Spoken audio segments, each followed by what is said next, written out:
Hello বন্ধুরা, ভুতু কিচেনে সবাইকে স্বাগত। আজ চলে এসেছি আরও একটা রেসিপি নিয়ে।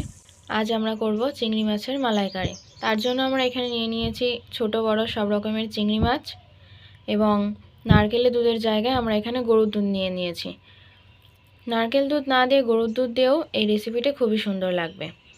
এখানে নিয়ে নিয়েছি কাঁচা লঙ্কা, জিরে, গরম মশলা, আদা কুচি, টমেটো কুচি, রসুন এবং পেঁয়াজ কুচি। মাছগুলিতে নুন হলুদ মাখিয়ে নিয়েছি। এখন আমরা এগুলিকে ভেজে নেব। তার জন্য আমরা কড়াইতে তেল বসিয়ে দিয়েছি। তেলটা প্রায় গরম হয়ে গেছে। এখন আমরা মাছগুলিকে এতে দিয়ে দেবো একে একে। এগুলি ভেজে তুলে নেওয়া হয়ে গেছে। এখন আমরা ওই তেলে শুকনো লঙ্কা এবং গরম মশলা ফোড়ন দিয়ে দেবো।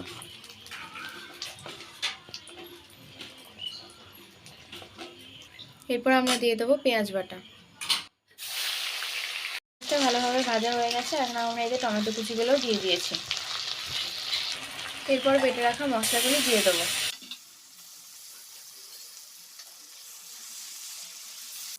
দিয়ে দেবো সামান্য একটু চিনি।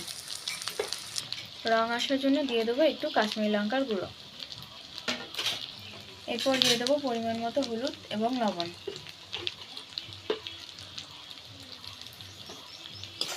এরপর এটাকে আমরা ভালোভাবে কষিয়ে নেব। এটা কষিয়ে নিয়েছি। এখন আমরা এতে সামান্য একটু দুধ দিয়ে দেবো।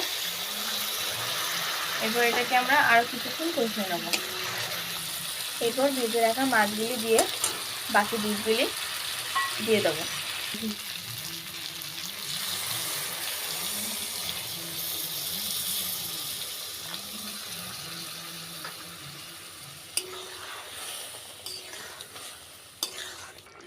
এই চিংড়ি মাছের মালাইকারিতে আমরা এখানে শুধু দুধ ব্যবহার করেছি। জলের পরিবর্তে একেবারে দুধ ব্যবহার করলে রান্নার স্বাদটা আরও বৃদ্ধি পায়। এখন আমরা এতে চিড়ে রাখা কাঁচা লঙ্কা দিয়ে দেবো। এখন এটা আরও 5 মিনিট মতো ঢাকা দিয়ে রান্না করে নিলেই রান্না প্রায় কমপ্লিট। 5 মিনিট আমরা এটাকে ঢাকা দিয়ে ফুটিয়ে নিয়েছি। রান্না প্রায় কমপ্লিট। এখন আমরা সবশেষে এখানে ঘি দিয়ে এটাকে নামিয়ে নেব।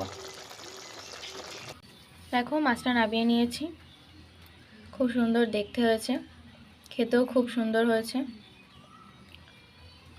এই রেসিপিটা পছন্দ হলে আমাদের চ্যানেলটিকে তোমরা লাইক, কমেন্ট, শেয়ার করবে।